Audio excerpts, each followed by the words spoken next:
রাজনীতির পাড়া থেকে শুরু করে সব মহলে আলোচনায় ডাকসু নির্বাচন, ফলাফলের প্রভাব পড়বে জাতীয় নির্বাচনেও মত বিশ্লেষকদের। শান্তিপূর্ণভাবে চলছে ডাকসুর ভোট গ্রহণ। প্রথম 2 ঘন্টায় 2 কেন্দ্রে ভোট পড়েছে 1000-এর বেশি। প্রথম ভোট দিতে পেরে তারুণ্যের উচ্ছ্বাস। ফরিদপুরে মহাসড়ক অবরোধ, ঢাকার সঙ্গে যোগাযোগ বিচ্ছিন্ন 21 জেলার। আটকা পড়েছে শত শত যানবাহন, ভোগান্তিতে যাত্রীরা। প্রাণঘাতী বিক্ষোভের পর সামাজিক মাধ্যমে নিষেধাজ্ঞা তুলে নিল নেপাল। শুধু ফেসবুক নিষেধাজ্ঞার জন্যই প্রতিবাদ নয়, মত অনেকের। এবং আজ পর্দা উঠছে এশিয়া কাপ ক্রিকেটের 17তম আসরের। জমজমাট লড়াইয়ের অপেক্ষায় ক্রিকেট প্রেমীরা।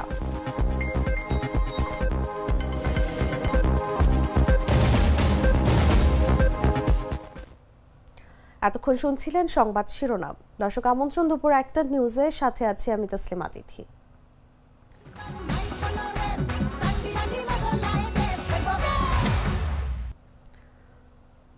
চলে যাচ্ছি পুরো খবরে। ঢাকা বিশ্ববিদ্যালয় কেন্দ্রীয় ছাত্র সংসদ ও হল সংসদ নির্বাচনে ভোট গ্রহণ শান্তিপূর্ণভাবে চলছে। মঙ্গলবার সকাল 8টা থেকে ভোট গ্রহণে শিক্ষার্থীরা অংশ নিচ্ছেন উৎসব মুখর পরিবেশে। কেন্দ্র সূত্রে জানা গেছে, ভোট গ্রহণ শুরুর পর সকাল 10টা পর্যন্ত টিএসসি কেন্দ্রে 700-এর বেশি ভোট পড়েছে, আর কার্জন হল কেন্দ্রে 400-এর বেশি ভোট পড়েছে। এর অর্থ প্রথম 2 ঘন্টায় এই 2 কেন্দ্রে ভোট পড়েছে 1000-এর বেশি। এর আগে সকাল 7টার দিকে প্রতিটি কেন্দ্রে ব্যালট বাক্স পৌঁছে দেওয়া হয়।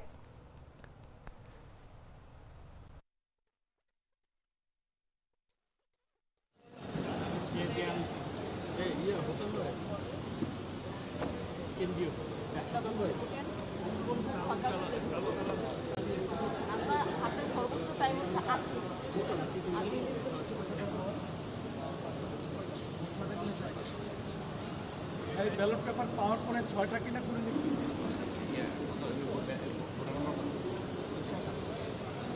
হ্যালো, হ্যাঁ ভাই। ঢাকা বিশ্ববিদ্যালয়ে চলছে ডাকসুর ভোট গ্রহণ। সকাল থেকে ভোট কেন্দ্রে উপস্থিত হচ্ছেন ভোটার ও প্রার্থীরা, জানাচ্ছেন তাদের মিশ্র প্রতিক্রিয়া। বুথ বসানোর কথা ছিল না, অর্থাৎ সেবামূলক যে কোনো কার্যক্রম 10 তারিখ পর্যন্ত বন্ধ থাকার কথা ছিল, কিন্তু আমরা দেখতে পাচ্ছি যে বুথ বসিয়ে এ ধরনের কার্যক্রম পরিচালনা করা হচ্ছে। সরাসরি স্লিপ দিয়ে, অর্থাৎ ব্যালট যে নাম্বার, সেই ব্যালট নাম্বার দিয়ে ভোট চাইছেন, যেটা সরাসরি আচরণবিধিতে বলা আছে 100 মিটার রেডিয়াসের ভেতরে কেউ এটা চাইতে পারবেন না, এর বাইরে চাইতে পারবেন। কিন্তু আমরা দেখতে পাচ্ছি যে লাইনের ভেতরে, যেটা হচ্ছে 100 মিটার রেডিয়াসের ভেতরে, সেখানে যে প্রার্থীরা ভোট চাচ্ছে। আচরণবিধিকে লঙ্ঘন করে কেউ আমাদের যে নির্বাচন কমিশন আছে, তারা যদি কাউকে এক্সট্রা ফেসিলিটি প্রদান করে, তখন তারা শিক্ষার্থীদের বিরুদ্ধে অবস্থান নেবে। আমরা চাই না শিক্ষার্থী বনাম ছাত্র এই ধরনের কোনো পজিশন তৈরি হোক। কিছু জায়গায় তো প্রবলেম শুরু থেকেই ছিল, নির্বাচন কমিশন সেগুলো ট্যাকেল দিতে পারেনি। অনেক জায়গায় তার নিরপেক্ষতা হারিয়েছে। তো আমরা আশা করি যে সব পক্ষ, আমরা যারা বিশ্ববিদ্যালয়ের শিক্ষার্থী আছি, যারা নির্বাচন করছি, সব পক্ষে মিলে আমরা একটি সুন্দর গ্রহণযোগ্য নির্বাচন পাবো। আমরা দেখলাম যে সকালবেলা থেকে কিন্তু এই কেন্দ্রে গিয়ে অনেকে সকাল সকাল কেন্দ্রের মধ্যে বুথ পর্যন্ত চলে গিয়েছিলেন। তো এটা আমার মনে করি যে আচরণবিধির লঙ্ঘন, এবং প্রশাসন এখনো পর্যন্ত কিন্তু কোনো বিষয়গুলো আমলে নিচ্ছে না। তো আমরা যেটা আশা করি যে এখানে একটা ফ্রি এন্ড ফেয়ার ইলেকশন হোক। দিন শেষে এখানে যারা স্টুডেন্টদের সঠিক প্রতিনিধিত্ব করে। নির্বাচন উপলক্ষে কড়া নিরাপত্তা ব্যবস্থা নেওয়া হয়েছে ঢাকা বিশ্ববিদ্যালয় ক্যাম্পাস জুড়ে। এই মুহূর্তে সেখানে আছেন সহকর্মী রাকিব হাসান, সরাসরি যাচ্ছি তার কাছে। সকাল থেকেই উৎসব মুখর পরিবেশে আমরা দেখছি যে ভোট গ্রহণের যে প্রস্তুতি, সেই প্রস্তুতি সম্পন্ন করে ভোট গ্রহণ চলছে। এখন পর্যন্ত তেমন কোনো অপ্রীতিকর কোনো ঘটনা ঘটেনি, এবং সেই সাথে একই সাথে আমরা যদি দেখছি যে এই ডাকসুর যে নির্বাচন, সেই নির্বাচনকে ঘিরে কিন্তু আইন শৃঙ্খলা বাহিনীর সদস্যরা এই শাহবাগ মোড়, নীলক্ষেত মোড় সহ বেশ কিছু মোড়ে যে সব প্রবেশ পথগুলো রয়েছে, সেই প্রবেশ পথগুলোতে আইন শৃঙ্খলা বাহিনীর ব্যাপক উপস্থিতি আমরা দেখছি। একই সঙ্গে র্যাব এবং বিজিবির সদস্যরাও কিন্তু ভেতরে রয়েছেন। আমরা যদি একটু দেখাই যে যারা শিক্ষার্থী যারা রয়েছেন, যারা ভোট দিতে এসেছেন, তাদেরকে কিন্তু তাদের যে পরিচয়পত্র রয়েছে, ছাত্রদের যে পরিচয়পত্র রয়েছে, সেই পরিচয়পত্র তারা চেক করছেন, এবং পরিচয়পত্র নিশ্চিত হবার পর তাদেরকে প্রবেশ করতে দিচ্ছেন। এবং একই সঙ্গে যারা জরুরি সেবার দায়িত্বে রয়েছেন, বিশেষ করে হাসপাতাল এবং ফায়ার সার্ভিস সহ যারা ইমার্জেন্সি যেসব সেবা যেগুলো রয়েছে সেসব সেবায় যারা নিয়োজিত রয়েছেন তাদেরকে এখানে প্রবেশ করতে দেওয়া হচ্ছে। এছাড়া অন্যান্য যারা বিশেষ করে হাসপাতালে যারা রোগী রয়েছেন তাদেরকে প্রবেশ করতে দেওয়া হচ্ছে। ঢাকা বিশ্ববিদ্যালয়ে যারা কর্মচারী যারা রয়েছেন তাদেরকে প্রবেশ করতে দেওয়া হচ্ছে এবং সার্বিক যে নিরাপত্তা ব্যবস্থা সেই নিরাপত্তা ব্যবস্থা আমরা দেখছি যে সকাল থেকেই বেশ কঠোরভাবে নজরদারি করছেন। আমরা আইন শৃঙ্খলা বাহিনীর ঊর্ধ্বতন কর্মকর্তাদের সঙ্গে কথা বলছিলাম, তারা বলছেন যে আইন শৃঙ্খলা নিয়ন্ত্রণে তাদের যে প্রস্তুতি সেই প্রস্তুতি তারা ইতিমধ্যেই নিয়ে রেখেছেন এবং তারা কয়েকটি স্তরে প্রায় 3টি স্তরে তারা কাজ করছেন আইন শৃঙ্খলার পরিস্থিতি নিয়ন্ত্রণে করতে এবং কোনো রকমের কোনো অপ্রীতিকর কোনো ঘটনা ঘটার তেমন কোনো আভাস কিন্তু তারা পাননি বলে দাবি করেছেন। তো ডাকসু নির্বাচনের যে নিরাপত্তা ব্যবস্থা সেই নিরাপত্তা ব্যবস্থা সব মিলিয়ে বলা যায় যে এখন পর্যন্ত স্বাভাবিক রয়েছে। আমরা ডাকসু নির্বাচনের নিরাপত্তা ব্যবস্থা সম্পর্কে আবার আপনাদেরকে জানিয়ে দেবো। সেগুলি সবাই চলে যাচ্ছে স্টুডিওতে। দর্শক, ডাকসু নির্বাচন উপলক্ষে ঢাকা বিশ্ববিদ্যালয়ের নিরাপত্তা বিষয়ে সর্বশেষ পরিস্থিতি জানাচ্ছিলেন সহকর্মী রাকিব হাসান। চলে যাচ্ছি পরবর্তী খবরে। ফরিদপুরে অনির্দিষ্টকালের জন্য মহাসড়ক অবরোধ করেছে স্থানীয় জনতা। এতে মঙ্গলবার সকাল থেকে সকল ধরনের যানবাহন চলাচল বন্ধ হয়ে গেছে। ফলে দক্ষিণ পশ্চিমাঞ্চলের অন্তত 21 জেলার সঙ্গে ঢাকার যোগাযোগ বিচ্ছিন্ন হয়ে পড়েছে। ভাঙ্গা উপজেলার আলগী ও হামিরদী ইউনিয়নকে ফরিদপুর 4 আসন থেকে ফরিদপুর 2 আসনে অন্তর্ভুক্ত করার প্রতিবাদে এই অবরোধ করা হয়েছে। মঙ্গলবার সকাল 8:30 থেকে ভাঙ্গার পুকুরিয়া ও সোয়াদিয়া সহ বেশ কয়েকটি স্থানে মহাসড়কের উপর গাছ, বাঁশ ও ইট ফেলে অবরোধ করেন কয়েক হাজার স্থানীয় জনতা। এতে দক্ষিণ পশ্চিমাঞ্চলের যানবাহন বন্ধ হয়ে গেছে। দুপাশে শত শত যানবাহন আটকা পড়েছে। বিক্ষোভকারী ও প্রত্যক্ষদর্শীরা জানান, সকাল থেকে পুকুরিয়া, সোয়াদি ও মনসুরাবাদে মহাসড়কের উপর গাছ ফেলে ও টায়ার জ্বালিয়ে বিক্ষোভ করছে হাজার হাজার মানুষ।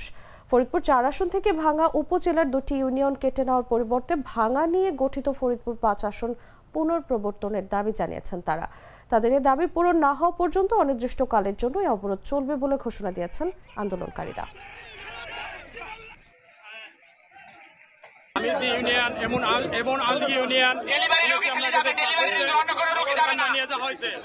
আমাদের এক বিন্দু রক্ত থাকাকালীনই আমরা নগরকান্দা যাব না।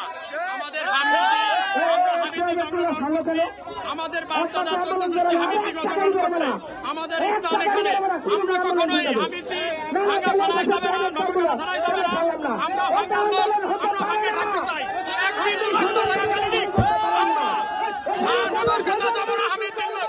ভাঙ্গার মাটি মানুষের রাজনীতি চালু করতে হবে। এই ভাঙ্গায় যাতে আমাদের সালতার সাথে যেতে না হয়, নির্বাচন কমিশনকে আমি পরিষ্কার ভাষায় বলে দেওয়ার চাই, ভাঙ্গাবাসীর দাবি যাতে কোনো কর্মে নির্বাচন কমিশনার আপনাকে কে সাহস দিয়েছে। দুধার চকলেটে একাকার হয়ে ওঠা প্রাণ লেয়ার সম্পর্কের মিষ্টি ম্যাজিক। ডাকসু নির্বাচনের মধ্য দিয়ে বাংলাদেশ ইলেকশনের ট্রেনে উঠে গেল বলে মন্তব্য করেছেন সংস্কৃতি বিষয়ক উপদেষ্টা মোস্তফা সরওয়ার ফারুকী।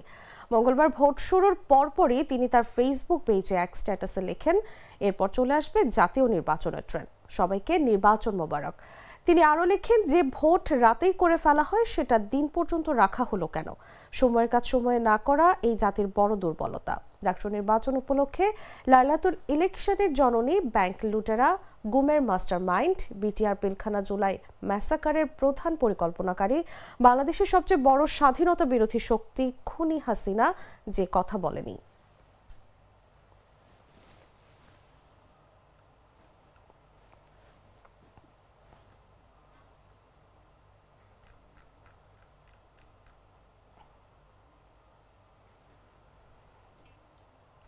কেউ মারা গেছেন, কেউ বহু আগে থেকেই থাকেন না গ্রামে, আবার কেউ ভিক্ষা করেন। এমন ব্যক্তিদের নামে তোলা হয়েছে লাখ লাখ টাকা ঋণ, যা তারাই জানেন না। শেরপুরের সোশ্যাল ডেভেলপমেন্ট ফাউন্ডেশন এসডিএফ এর একটি প্রকল্পে এমন অনিয়ম উঠে এসেছে অনুসন্ধানে, আর অভিযোগ সাপেক্ষে জড়িতদের বিরুদ্ধে ব্যবস্থা নেওয়ার কথা জানালেন উপজেলা প্রশাসন। শেরপুর প্রতিনিধির পাঠানো তথ্যচিত্রে বিস্তারিত জাগো ডেস্ক রিপোর্টে।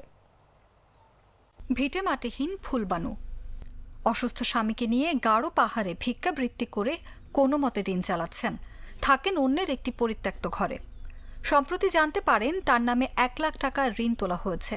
একথা শুনেই চিন্তায় স্ট্রোক করেছেন স্বামী। আমরা ভিক্ষা করে খাই, ম্যাগি খাই, চা খাই, এইটা রাখি বেদম আগে জুলুম দেয় আমার রাখি বেদম লাখ টাকা তুই আমরা দুর্নাম না করলো, আমরা এটার বিশ্বাস চাই। আমার কি আমার দুর্নাম দেয় করলো, আমি কি 1 লাখ টাকার যোগ্য তো? এমন ঘটনা ঘটেছে শেরপুরের ঝিনাইগাতি উপজেলার নলকুড়া ইউনিয়নের সীমান্তবর্তী গ্রাম মানিককুড়ায়। গ্রামের শতাধিক ব্যক্তির নামে এসডিএফ হতে তোলা হয়েছে ঋণ।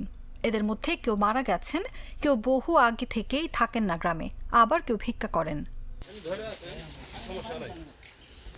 সোশ্যাল ডেভেলপমেন্ট ফাউন্ডেশনের ক্ষুদ্র ঋণ প্রকল্পে চলছে এমন অনিয়ম।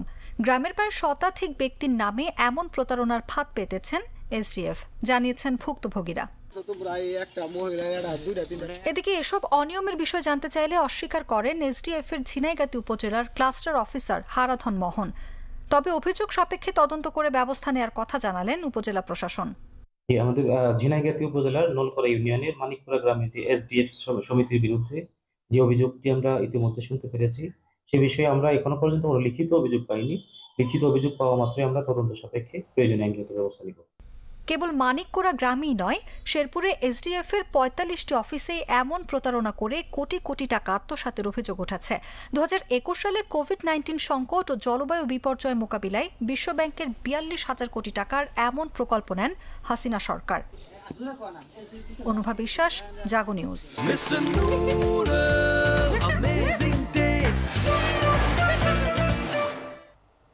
জানাবো আন্তর্জাতিক সংবাদ।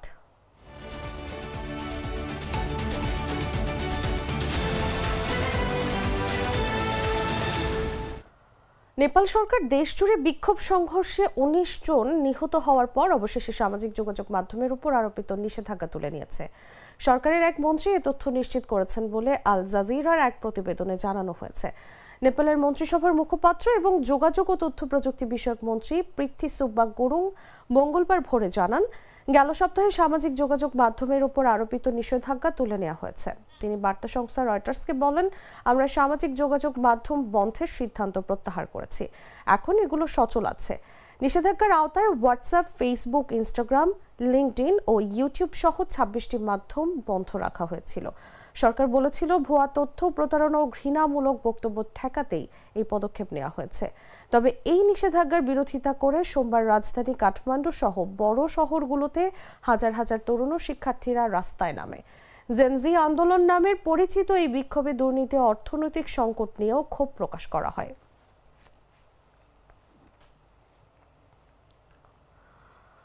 নেপালের সামাজিক যোগাযোগ মাধ্যম নিষিদ্ধের জেরে বিক্ষোভে উত্তাল রাজধানী কাঠমান্ডু। পুলিশের গুলিতে বহু হতাহতের ঘটনা ঘটেছে। তবে বিশ্লেষকরা বলছেন, শুধু ফেসবুক নিষেধাজ্ঞা নয়, সরকারের দুর্নীতি ও বৈষম্যের বিরুদ্ধে পুঞ্জীভূত ক্ষোভও ফেটে পড়েছে এই আন্দোলনে। বিস্তারিত জাগো ডেস্ক রিপোর্টে। খাতায় কলমে প্রতিবাদের নেতৃত্বে আছে নেপালের জেনজি অর্থাৎ তরুণ প্রজন্ম। সোমবারের বিক্ষোভেও সামনের সারিতে দেখা গিয়েছে স্কুল কলেজের পড়ুয়াদের। তবে শুধু ফেসবুক ব্যবহারের নিষেধাজ্ঞার জন্যই এই প্রতিবাদ, এমনটা মনে করছেন না অনেকেই।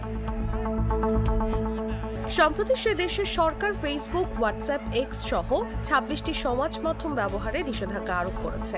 এই সিদ্ধান্তের বিরুদ্ধেই সকাল থেকে শুরু হয় প্রতিবাদ। বেলা গড়াতেই পরিস্থিতি স্থানীয় পুলিশ প্রশাসনের নিয়ন্ত্রণে বাইরে বেরিয়ে যায়। ছাত্র যুবদের একাংশ ব্যারিকেড ভেঙে নেপালের পার্লামেন্ট ভবনে ঢুকে পড়েন।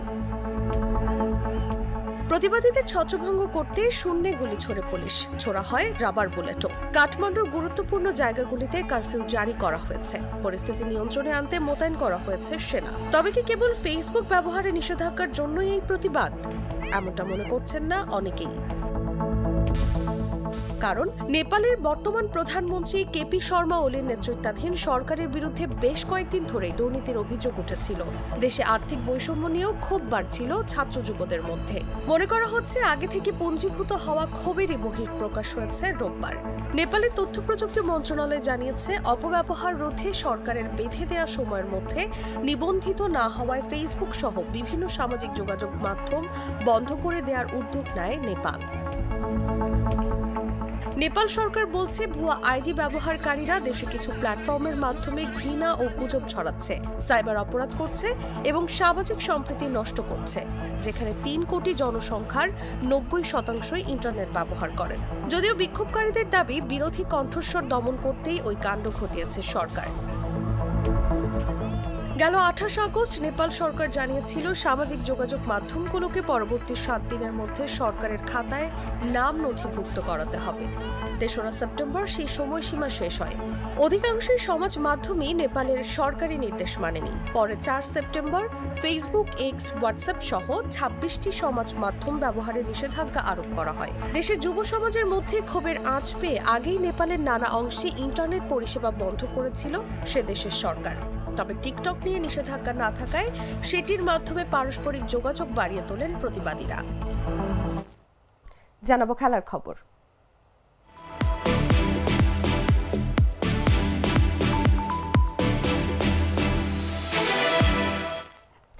এশিয়া মহাদেশের ক্রিকেট শ্রেষ্ঠত্বের লড়াই আবারও শুরু হতে যাচ্ছে আজ থেকে। বাংলাদেশ সময় রাত 8:30টায় আবুধাবির শেখ জায়েদ স্টেডিয়ামে আফগানিস্তান হংকং এর মধ্যকার ম্যাচ দিয়ে পর্দা উঠছে এশিয়া কাপ ক্রিকেটের 17তম আসরের।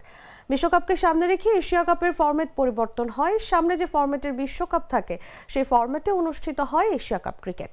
আগামী বিশ্বকাপ অনুষ্ঠিত হবে টি-20 ফরম্যাটে। এই কারণে এবারের এশিয়া কাপ অনুষ্ঠিত হচ্ছে টি-20 ফরম্যাটে। এবারের এশিয়া কাপকে ঘিরে ক্রিকেট বিশ্বে এরই মধ্যে তৈরি হয়েছে দারুণ উত্তেজনা। আয়োজক হিসেবে সংযুক্ত আরব আমিরাত প্রস্তুত করেছে আধুনিক ভেন্যু, আর মাঠে নামতে যাচ্ছে এশিয়ার শক্তিশালী 8টি দল। এর মধ্যে রয়েছে ভারত, পাকিস্তান, বাংলাদেশ, শ্রীলঙ্কা, আফগানিস্তান, আরব আমিরাত, ওমান ও হংকং।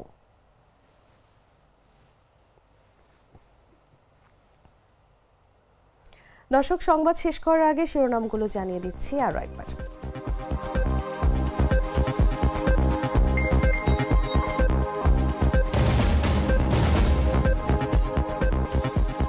রাজধানীর পাড়া থেকে শুরু করে সব মহলে আলোচনায় ডাকসু নির্বাচন। ফলাফলের প্রভাব পড়বে জাতীয় নির্বাচনেও, মত বিশ্লেষকদের। শান্তিপূর্ণভাবে চলছে ডাকসুর ভোট গ্রহণ। প্রথম 2 ঘন্টায় 2 কেন্দ্রে ভোট পড়েছে 1000-এর বেশি। প্রথম ভোট দিতে পেরে তারুণ্যের উচ্ছ্বাস। ফরিদপুরে মহাসড়ক অবরোধ। ঢাকার সঙ্গে যোগাযোগ বিচ্ছিন্ন 21 জেলায়। আটকা পড়েছে শত শত যানবাহন, ভোগান্তিতে যাত্রীরা। প্রাণঘাতী বিক্ষোভের পর সামাজিক মাধ্যমে নিষেধাজ্ঞা তুলে নিল ফেসবুক। শুধু ফেসবুক নিষেধাজ্ঞার জন্যই প্রতিবাদ নয়, মত অনেকের। এবং আজ পর্দা উঠছে এশিয়া কাপ ক্রিকেটের 17তম আসরের। জমজমাট লড়াইয়ের অপেক্ষায় ক্রিকেট প্রেমীরা।